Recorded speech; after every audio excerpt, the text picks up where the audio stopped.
श्री शिवाय नमस्तुभ्यं। और एक विश्वास के साथ आप लोगों से कहना चाहूंगा, जितने लोग आस्था पर कथा सुन रहे हो, जितने फेसबुक यूट्यूब पर सुन रहे हो, और जितने लोग मालेगांव की ये पवित्र भूमि पर बैठकर कथा सुन रहे हो, एक दिल से कहूं आप लोगों से, आप स्वीकार करिएगा, दुख की घड़ी में कोई आए चाहे ना आए, अगर आपने दिल से, कर्जा हो गया, समस्या विकट हो गई, तकलीफ बढ़ गई, दुख बढ़ गया, आप शंकर भगवान के मंदिर में जाकर, ये जरूरी नहीं है कि आप सीहोर आए या कहीं जाएं, आप तो आपके घर के पास में जो शिव मंदिर हो, उस मंदिर में एक लोटा जल चढ़ाना चालू कर दो, वो धीरे धीरे दुख काटना प्रारंभ कर दे, काटेगा दुख। बस जल चढ़ाने का एक नियम है शिव जी का। शंकर भगवान को जो जल चढ़ाया जाता है दुख काटने के लिए, तकलीफ काटने के लिए, कष्ट मिटाने के लिए, तो एक नियम है शंकर भगवान का जल चढ़ाने का जो नियम है। जैसे ये गौल जलाधारी है, यहां से पानी गिरता है, ये शिवलिंग है। ये दो जो भगवान का पानी जहां बहकर जाता है ये गोल में से, तो यहां जो स्थान है, ये सीधे भाग पर गणेश जी विराजमान है, लेफ्ट भाग में कार्तिकेय जी है, बीच में एक मोटी सी लाइन होती है जहां सुख सुंदरी है, ऊपर से जो बूंद बूंद पानी गिर रहा है वो शंकर भगवान की 5 लड़कियां हैं, जया, विषहरा, शामलीबारी, दौतली और देव। जहां गोल भाग है, जहां शिवलिंग रखा हुआ है, ये माता पार्वती जी का हस्त कमल है, जिसको पीठिका कहते हैं। महाराज, जल चढ़ाने का नियम है, जब हमारे ऊपर दुख होता है, तकलीफ होती है, कष्ट होता है, बड़ी दिक्कत परेशानी होती है, तो हम जल चढ़ाते हैं। तो उस जल को चढ़ाने का नियम है, पहले गणेश जी का स्थान, कार्तिकेय का स्थान, अशोक सुंदरी की जगह, फिर माता पार्वती की पीठिका, उसके बाद जलाधारी को स्मरण कर कर जल धीरे धीरे शंकर भगवान पर छोड़ा जाता है।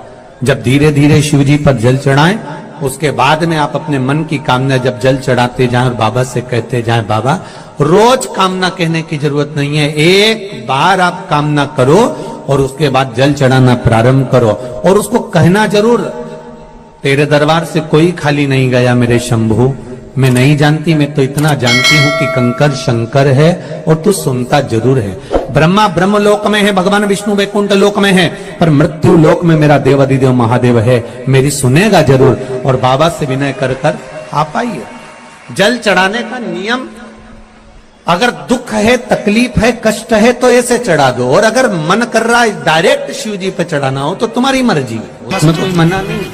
शिव तत्व किसको कहते हैं? शंकर का गुणगान, शिव का स्मरण, भगवान शंकर का मंत्र जाप किसको कहते हैं? ये वही समझ सकता है जिसके भीतर शिव समाया होगा। और एक विश्वास के साथ आप लोगों से कहना चाहूंगा, जितने लोग आस्था पर कथा सुन रहे हो, जितने फेसबुक यूट्यूब पर सुन रहे हो, और जितने लोग मालेगांव की ये पवित्र भूमि पर बैठकर कथा सुन रहे हो, आप दिल से उसकी कथा सुनना। इस वाणी का, इस व्यासपीठ का एक शब्द हो सकता है, हॉस्पिटल में पड़ा हुआ कोई व्यक्ति, कर्जे में डूबा हुआ कोई व्यक्ति, गलत व्यसन में पड़ा हुआ कोई व्यक्ति को आपके द्वारा निकली हुई वाणी से भी बाहर निकाल सकता है। जैसे उस मां को कहा किसी ने, सीहोर वाला महाराज कहता है एक बार चले तो जा शंकर जी के मंदिर में, उसने पत्र भी लिखा।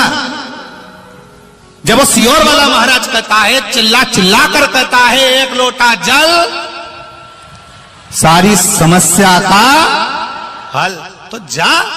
7 साल में उस बच्चे की वाणी वापिस आ सकती है जो वाणी नहीं थी।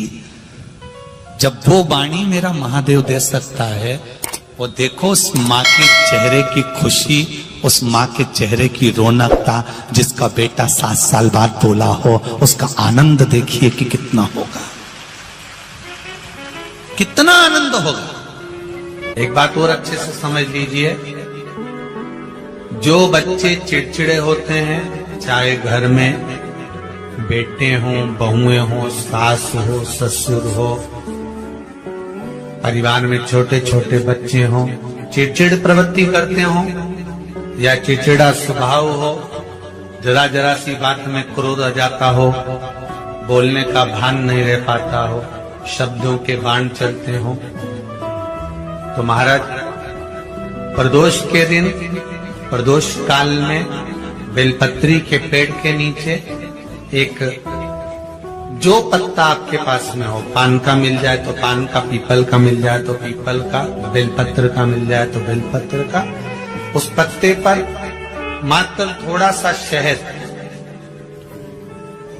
और 7 दाने चावल के रखकर घी का दिया लगा दो महाराज, और थोड़ा सा जल हाथ की अंजलि में लेकर भगवान देवाधिदेव महादेव का स्मरण कर कि इस बेलपत्री के वृक्ष के नीचे माता लक्ष्मी, पार्वती, सरस्वती विराजमान है। इसी बेलपत्री के पेड़ के नीचे मेरे देवाधिदेव महादेव का 12 ज्योतिर्लिंग का स्वरूप प्रकट है। उनका स्मरण कर जल चढ़ा दीजिए और उसका स्मरण कर लो जो चिड़चिड़ प्रवृत्ति करता, क्रोध करता, जिसको बोलने का भान नहीं होता हो, सम्मान नहीं देता हो, अपशब्द कहते हो, उनका स्मरण कर छोड़ेंगे। एकदम एक प्रदोष करेंगे, दूसरे प्रदोष तक तो आपको कोई दिक्कत ही नहीं। 2-3 प्रदोष कर देखिए, बाबा कृपा करें। 3 जगह पर अगर कोई बीमारी ऐसी हो गई कि वो समाप्त नहीं हो रही, बड़ी बड़ी तकलीफ, मतलब एक बार दवाई अगर चालू हो गई तो दवाई बंद ही नहीं हो रही है, तो उसके लिए आपको 3 जगह पर जल चढ़ाना प्रारंभ कर दो। मात्र 1 हफ्ते से ज्यादा चढ़ाना भी नहीं पड़ेगा। जैसे 1 हफ्ते आप टेबलेट लेते हो, गोली लेते हो, 1 हफ्ते चढ़ाना प्रारंभ कर दो। सबसे पहले बेलपत्री के पेड़ के नीचे क्या करना है, जल का पात्र लेना है, उसमें 2 दाने चावल के डालना, 2 दाने अक्षत के डालिए। पहले बेलपत्री के पेड़ के नीचे जाओ, वहां जल चढ़ाओ, फिर जाइए पीपल के वृक्ष के नीचे, वहां जल चढ़ाइए। आखिरी में या तो शमी के नीचे या फिर आंवले के नीचे, इन दोनों में से कोई एक वृक्ष जिसके नीचे। पर 1 हफ्ते अगर आपने आंवले में चढ़ाया है तो आंवले में ही चढ़ाना, शमी में चढ़ाया है तो शमी में चढ़ाना है। ये बदल के मत चढ़ाना कि आज मैं शमी में चढ़ा देती हूँ, कल आंवले में चढ़ा दूंगी, ऐसा नहीं। शंकर भगवान पे चढ़ा हुआ जल जो बहकर जाता है उसको 3 जगह पर जरूर लगाना चाहिए। ध्यान से सुनिएगा। 9 ग्रह जो शरीर पर राहु, केतु, मंगल, बुध, शनि परेशान करते हैं, उसकी समाप्ति के लिए शिव पर चढ़ा हुआ जल नैनों पर, कंठ पर,